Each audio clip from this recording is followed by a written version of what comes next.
बिस्मिल्लाहिर्रहमानिर्रहीम। अस्सलामुअलैकुम। हुज़ैफ़ा's किचन में सबका वेलकम है। आज मैं लेके आई हूँ आप लोगों के लिए चिकन पास्ता बनाने की रेसिपी।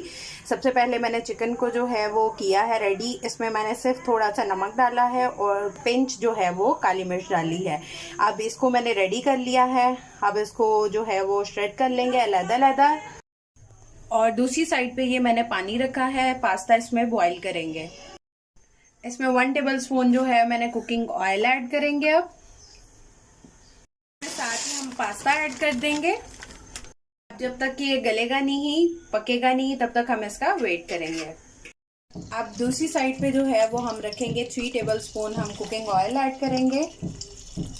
2 टेबल स्पून मैंने इसमें डाला है लहसुन पेस्ट और इसको जो है वो इसकी भुनाई करेंगे, सौते करेंगे।